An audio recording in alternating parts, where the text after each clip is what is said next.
വളരെ യാദൃശ്ചികമായിട്ടാണ് ഇടിഞ്ഞു പൊളിഞ്ഞ് വീഴാറായിട്ടുള്ള ഒരു ക്ഷേത്രത്തെക്കുറിച്ച് അറിയുന്നത്. ആയിരക്കണക്കിന് വർഷം പഴക്കമുള്ള ഒരു പുരാതനമായ ക്ഷേത്രം ഇങ്ങ് തലസ്ഥാനത്ത്, അതും വിഴിഞ്ഞത്ത് മാർക്കറ്റിന്റെ പിന്നിലായി എപ്പോൾ വേണമെങ്കിലും നിലം പൊത്താമെന്ന നിലയിലുണ്ടെന്ന് അറിഞ്ഞപ്പോൾ ഒന്ന് കാണണമെന്ന് തോന്നി. അങ്ങനെ കുറച്ചു മാസങ്ങൾക്ക് മുമ്പ് ആ ക്ഷേത്രത്തിലേക്ക് ഒന്ന് പോവുകയുണ്ടായി.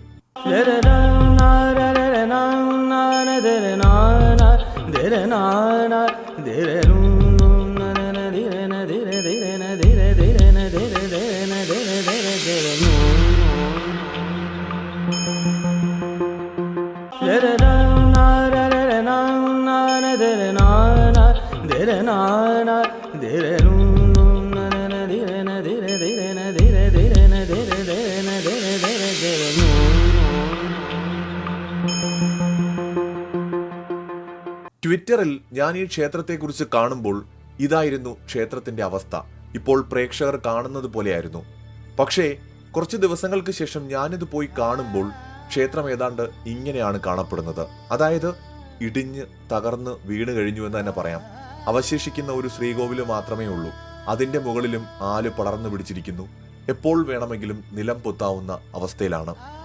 കേരളത്തിലെ ആദ്യ രാജാക്കന്മാരായ ആയി രാജവംശ കാലഘട്ടത്തിൽ നിർമ്മിക്കപ്പെട്ടു എന്ന് കരുതപ്പെടുന്ന അതിപുരാതനമായൊരു ക്ഷേത്രമാണിത്. അതേ സമയത്ത് തന്നെ ചോളന്മാരുടെ കാലഘട്ടത്തിൽ പണിത 64 ക്ഷേത്രങ്ങളിൽ ഒന്നാണിത് എന്നും പറയപ്പെടുന്നു. എന്താണെങ്കിലും അതിപുരാതനമായൊരു ക്ഷേത്രമാണ്. എന്തുകൊണ്ടാണെന്നറിയില്ല, എല്ലാവരാലും തിരസ്കരിക്കപ്പെട്ട് ആർക്കും വേണ്ടാത്തൊരിടമായി അതിന്ന് കിടക്കുകയാണ്. മത്സ്യബന്ധന തുറമുഖത്തിന് സമീപത്താണ് ഈ പുരാതനമായ ക്ഷേത്രം സ്ഥിതി ചെയ്യുന്നത്. ഇതിന്റെ നേരെ മുന്നിലായി മാർക്കറ്റാണ് കാണുന്നത്. ഈ പുരയിടത്തിന്റെ മുന്നിലായിട്ട് ഒരു ഗേറ്റും സൗകര്യങ്ങളും ഒക്കെ ഉണ്ട്. അതുപോലും ഒരു തരത്തിൽ കയ്യേറിയിരിക്കുകയാണ്. അതിലേക്ക് പോലും നടന്നു കയറാനുള്ള സൗകര്യമില്ല. അതിന്റെ മുന്നിൽ പോലും ഷെഡുകൾ വച്ച് കെട്ടിയിരിക്കുന്നത് കാണാം. ഇത്രയും പുരാതനമായൊരു ക്ഷേത്രം നമ്മുടെ കേരളത്തിൽ ഉണ്ടായിട്ട് അവഗണനയുടെ അങ്ങേയറ്റമാണ് അവിടെ കാണാൻ സാധിക്കുന്നത്. സത്യത്തിൽ എന്തു പറയണമെന്ന് പോലും എനിക്കറിയില്ല. എന്തുകൊണ്ടാണ് ഈ ക്ഷേത്രം ഇത്തരത്തിൽ അവഗണിക്കപ്പെട്ടത് എന്ന് മനസ്സിലാകുന്നുമില്ല. ജൈന ക്ഷേത്രമായിട്ടോ ഒരു പുരാവസ്തുവായിട്ടോ എങ്കിലും ക്ഷേത്രാരാധന പോലും വേണ്ട, ഒരു പുരാവസ്തു എന്ന നിലയിലെങ്കിലും അതിനെ കാണാൻ കൊള്ളാവുന്ന രീതിയിൽ സംരക്ഷിക്കാൻ എന്തുകൊണ്ടാണ് കഴിയാത്തത്? സത്യത്തിൽ നമ്മുടെ ദേവസ്വം ബോർഡും പുരാവസ്തു വകുപ്പുമൊക്കെ വളരെ നല്ല രീതിയിൽ ധാരാളം പുരാതനമായ ക്ഷേത്രങ്ങൾ സംരക്ഷിക്കുന്നുണ്ട്. തിരുവിതാംകൂർ ദേവസ്വം ബോർഡ് തന്നെ എത്രയോ ക്ഷേത്രങ്ങളെ എത്ര ഭംഗിയായി പരിപാലിക്കുന്നുണ്ട്. നമ്മുടെ പുരാവസ്തു വകുപ്പ് തകർന്നു വീണുപോയ എത്രയോ ക്ഷേത്രങ്ങളെയാണ് പുനർനിർമ്മിച്ചിരിക്കുന്നത്. വിഴിഞ്ഞത്ത് തന്നെ ഒരു ഭഗവതി ക്ഷേത്രമുണ്ട്. AD 9-ാം നൂറ്റാണ്ടിന് മുമ്പ് നിർമ്മിക്കപ്പെട്ടൊരു ക്ഷേത്രം. മനോഹരമായൊരു ക്ഷേത്രമാണ്. ഞാൻ അവിടെ പോയിട്ടുള്ളതുമാണ്. ആ ക്ഷേത്രമൊക്കെ എത്ര ഭംഗിയായിട്ടാണ് നിലനിർത്തിയിരിക്കുന്നത്. അതൊക്കെ കാലപ്പഴക്കത്തിന്റെ അങ്ങേയറ്റം തകർച്ചയുടെ വക്കിൽ നിന്നാണ് ഇന്നീ കാണുന്ന രൂപത്തിൽ ആ ക്ഷേത്രത്തിനെയൊക്കെ നിലനിർത്തിയിരിക്കുന്നത്. സമാനമായ രീതിയിൽ എത്രയോ പുരാതനമായ ക്ഷേത്രങ്ങൾ തിരുവിതാംകൂർ ദേവസ്വം ബോർഡിന് കീഴിലുണ്ട്. അതിൽ തന്നെ കാന്തളൂർ ശാല അല്ലെങ്കിൽ കാന്തളൂർ ക്ഷേത്രമൊക്കെ വളരെ ഭംഗിയായി പരിപാലിച്ചു പോരുന്നുണ്ട്. അത്രയും പുരാതനമായ ക്ഷേത്രങ്ങളാണ് അതൊക്കെ. അതുപോലെ തന്നെ പരിപാലിക്കപ്പെടേണ്ട ഒരു ക്ഷേത്രമാണിത്. എന്താണ് ഈ ക്ഷേത്രത്തിന്റെ കാര്യത്തിൽ സംഭവിച്ചത് എന്ന് എനിക്കറിയില്ല. എന്ത് തന്നെയാണെങ്കിലും തീർച്ചയായിട്ടും ഈ ക്ഷേത്രമൊക്കെ നമ്മൾ സംരക്ഷിക്കേണ്ട ഒന്ന് തന്നെയാണ്.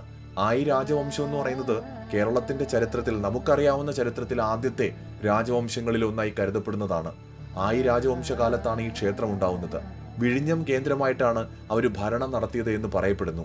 ലോകപ്രസിദ്ധമായിട്ട് വിഴിഞ്ഞം തുറമുഖം മാറാൻ ഒരുങ്ങുമ്പോൾ ആ വിഴിഞ്ഞത്തിന്റെ ചരിത്രം കൂടി പറയുന്ന ഇത്തരം പുരാതനമായ നിർമ്മിതികൾ സംരക്ഷിച്ചു നിർത്തിക്കൊണ്ട് ലോകത്തിന് മുന്നിലേക്ക് വലിയ പുരാതനമായ ഒരു ചരിത്രവും സംസ്കാരവും ഒക്കെ നമുക്കും അവകാശപ്പെടാനുണ്ട് എന്ന് അഭിമാനത്തോടു കൂടി പറയണ്ടേ? അതിന് ഇത്തരത്തിലുള്ള നിർമ്മിതികളെ സംരക്ഷിക്കാൻ നാം ഓരോരുത്തരും ബാധ്യസ്ഥരാണ്. ഇടയ്ക്ക് ഈ ക്ഷേത്രത്തിന്റെ പുനരുദ്ധാരണത്തിനായിട്ട് ദേവസ്വം ബോർഡൊക്കെ ശ്രമിച്ചു എന്നാണ് അറിയാൻ സാധിക്കുന്നത്. കേരള കൗമുദിയിൽ വന്നൊരു വാർത്തയിൽ അതിനായിട്ട് ഉദ്യോഗസ്ഥരടക്കം ഇവിടെ എത്തിയിരുന്നു എന്നും മനസ്സിലാവുന്നു. പിന്നീട് എന്തുണ്ടായി എന്ന് അറിയില്ല. ഒരുപക്ഷെ പ്രാദേശികമായ തടസ്സങ്ങൾ ഉണ്ടാകുമെന്നാണ് അവിടെ പോയി കണ്ടപ്പോൾ എനിക്ക് മനസ്സിലായത്. അതിനെനിക്ക് ആധികാരികമായിട്ട് അത് പറയാൻ കഴിയില്ല. കാരണം ഒരുപാട് കയ്യേറ്റങ്ങൾക്ക് തുല്യമായിട്ടുള്ള ഒരുപാട് പ്രവർത്തനങ്ങൾ അവിടെ നടന്നതായിട്ട് തോന്നുന്നു. കാരണം ഈ ക്ഷേത്രത്തിലേക്ക് കയറുന്ന ഗേറ്റിന് മുന്നിൽ പോലും ധാരാളം കെട്ടിടങ്ങളെന്ന് പറയാൻ പറ്റില്ല, ഈ മാർക്കറ്റിന്റെ ഭാഗമായിട്ടുള്ള കുറെ നിർമ്മിതികളും മറ്റുമൊക്കെ കാണാനിടയായി. ക്ഷേത്ര കവാടത്തിന്റെ മുന്നിലേക്ക് പോലും. അപ്പൊ അത്തരത്തിലൊരു കയ്യേറ്റം അവിടെ നടന്നിട്ടുണ്ടോ എന്ന് എനിക്കറിയില്ല. മറ്റൊരു പ്രശ്നമായി തോന്നിയത് ഇടയ്ക്കൊരു ഫേസ്ബുക്ക് പോസ്റ്റ് ഇതുമായി ബന്ധപ്പെട്ട് കണ്ടത് ജൈന ക്ഷേത്രമാണ് എന്ന തരത്തിലുള്ള ചില തർക്കങ്ങളും ഇതുമായി ബന്ധപ്പെട്ടുള്ളതായി തോന്നുന്നു. അപ്പോൾ അത്തരത്തിലുള്ള പ്രശ്നങ്ങളാണോ ഈ ഒരു ക്ഷേത്രം ഈ നിലയിൽ തകർച്ചയിലേക്ക് പോകുന്നതിനൊരു കാരണമെന്ന് എനിക്കറിയില്ല. പക്ഷെ ഒരു കാര്യം ഉറപ്പാണ്, ഇവിടെ നിന്ന് നടക്കാവുന്ന ദൂരത്താണ് ഭഗവതി ടെമ്പിൾ ഉള്ളത്. ആ ക്ഷേത്രത്തിൽ ഞാൻ പോയതാണ്. ആ ക്ഷേത്രം വളരെ ഭംഗിയായി പരിപാലിക്കുന്നുണ്ട്. അങ്ങനെയെങ്കിൽ ദേവസ്വം ബോർഡ് എന്തെങ്കിലും ഒരു വഴിയുണ്ടെങ്കിൽ ഈ ക്ഷേത്രം പരിപാലിക്കേണ്ടതാണ്. കാരണം ഇതിങ്ങനെ അന്യാധീനപ്പെട്ടു പോകാൻ ഒരിക്കലും അവർ അനുവദിക്കേണ്ടതല്ല. അങ്ങനെയാണെങ്കിൽ നിയമപരമായ പ്രശ്നങ്ങളാണോ എന്നും എനിക്കറിയില്ല. പക്ഷേ വളരെ സങ്കടം തോന്നുന്നു. ഇത്രയും പുരാതനമായ ഒരു ക്ഷേത്രം ഈ നിലയിൽ കാണുമ്പോൾ വളരെ സങ്കടം തോന്നുന്നു. സത്യത്തിൽ ജൈന ക്ഷേത്രമായിട്ടോ അല്ലെങ്കിൽ ഹിന്ദു ക്ഷേത്രമായിട്ടോ അതല്ലെങ്കിൽ ഒരു പുരാവസ്തു എന്ന നിലയിലോ ഇതിനെയൊക്കെ സംരക്ഷിക്കാൻ ആ നാട്ടുകാർ കൂടി മുൻകൈ എടുക്കണം. ദേവസ്വം ബോർഡ് മാത്രം വിചാരിച്ചതുകൊണ്ട് ഒന്നും നടക്കില്ല. നാട്ടുകാരുടെ അല്ലെങ്കിൽ ജനങ്ങളുടെ സപ്പോർട്ട് ആവശ്യമാണ്. ഇത് ഏതെങ്കിലും ഒരു മതത്തിന്റെ ആരാധനാലയം എന്ന് കാണുന്നതിന് പകരം എല്ലാവരുടെയും പൂർവികരുടെ സ്വത്ത് എന്ന നിലയ്ക്ക് നാം ഇതിനെ കാണേണ്ടതുണ്ട്. നമ്മുടെ പൈതൃക സമ്പത്തല്ലേ. നമ്മൾ ഏത് മതത്തിൽ വിശ്വസിക്കുന്ന ആളോ ആയിക്കോട്ടെ, ഇത് നമ്മുടെയൊക്കെ പൈതൃക സ്വത്താണ്. ഇതിനെ സംരക്ഷിച്ച് നിർത്തിയാൽ അത് നാടിന് തന്നെ ഗുണം ചെയ്യുന്ന കാര്യങ്ങൾ കൂടിയാണ്. നമുക്ക് ലോകത്തോട് പറയാം, 1000 വർഷങ്ങൾക്ക് മുമ്പ് അല്ലെങ്കിൽ 2000 വർഷങ്ങൾക്ക് മുമ്പ് നമ്മുടെ നാട് വളരെയധികം അന്നത്തെ വികസിതമായ പ്രദേശമായിരുന്നു. അന്ന് വിഴിഞ്ഞം തുറമുഖത്തിലേക്ക് ലോകത്തെ പല ഭാഗങ്ങളിൽ നിന്നുമുള്ള കപ്പലുകൾ വന്നിട്ടുണ്ട്. ചൈനയിൽ നിന്ന്, മറ്റ് അറബ് നാടുകളിൽ നിന്നൊക്കെയുള്ള കപ്പലുകൾ ഇവിടെ നങ്കൂരമിട്ടിരുന്നു എന്ന് നമുക്ക് ലോകത്തോട് പറയാം. കാരണം രാജവംശ കാലത്ത് അത്തരത്തിൽ സംഭവങ്ങൾ നടന്നിട്ടുണ്ട്. ചോള സാമ്രാജ്യ കാലഘട്ടത്തിലും അത് നടന്നിട്ടുണ്ട്. അതുമാത്രമല്ല, അക്കാലത്തെ നിർമ്മിതികൾ നമുക്ക് ലോകത്തോട് പറയാൻ, ചൂണ്ടിക്കാണിക്കാൻ ഇതൊക്കെ ഉണ്ട്. ഇതിനെയൊക്കെ നമ്മളൊന്ന് സംരക്ഷിച്ചാൽ മാത്രം മതി. ചിലരുടെയൊക്കെ സ്വാർത്ഥ താല്പര്യങ്ങളുടെ പേരിൽ തള്ളിക്കളയേണ്ടതല്ല ഇത്. സത്യത്തിൽ നാട്ടുകാർ കൂടി മുൻകൈയെടുത്ത് ദേവസ്വം ബോർഡിന്റെ കൂടി സപ്പോർട്ടോടുകൂടി വളരെയധികം സംരക്ഷിക്കേണ്ട ഒരു ക്ഷേത്രമാണിത്. ഈ ക്ഷേത്രത്തിലേക്ക് വരുന്നതിന് തൊട്ടു മുമ്പ് ഒരു ഗുഹാക്ഷേത്രമുണ്ട് വിഴിഞ്ഞത്ത്. അതൊക്കെ വളരെ ഭംഗിയായിട്ട് സംരക്ഷിക്കുന്നുണ്ട്. മാത്രമല്ല, അത് സംരക്ഷിക്കുന്നതിനോടൊപ്പം തന്നെ അവിടെ സെക്യൂരിറ്റി അടക്കം അതിനെ സംരക്ഷിച്ച് നിർത്തുന്നതിന് അവിടെ ഉള്ളതായിട്ട് നമുക്ക് കാണാം. അതുപോലെ ഞാൻ നേരത്തെ പറഞ്ഞ ഭഗവതി ടെമ്പിൾ, വിഴിഞ്ഞത്ത് ഒരുപാട് പുരാതനമായ ക്ഷേത്രങ്ങളുണ്ട്. അക്കൂട്ടത്തിൽ ഒന്നാണ് ആയിക്കുടി ക്ഷേത്രം എന്ന് വിളിക്കുന്ന ഈ ടെമ്പിളും. അപ്പോൾ ഇതിനകത്ത് വിഷ്ണുവിന്റെയും ശിവന്റെയും ഒക്കെ പ്രതിഷ്ഠ ഉണ്ടായിരുന്നു എന്നാണ് പറയപ്പെടുന്നത്. അതൊക്കെ നഷ്ടപ്പെട്ടിട്ടുണ്ടാകുമെന്ന് തോന്നുന്നു. ആല് വളർന്ന് തകർച്ചയുടെ വക്കിൽ നിൽക്കുന്ന ഈ ക്ഷേത്രങ്ങളെയൊക്കെ നമ്മൾ സംരക്ഷിക്കേണ്ടതല്ലേ. നമ്മുടെ കൂടി പൈതൃക സമ്പത്തല്ലേ ഇത്. ഇത് തകർന്നു വീണ് കിടക്കുന്നതിനെ നമ്മുടെ പുരാവസ്തു വകുപ്പ് വിചാരിച്ചാൽ തീർച്ചയായും പുനർനിർമ്മിക്കാൻ കഴിയും. കാരണം അത്രയും ടാലന്റഡ് ആയിട്ടുള്ള ആൾക്കാരാണ് അവര്.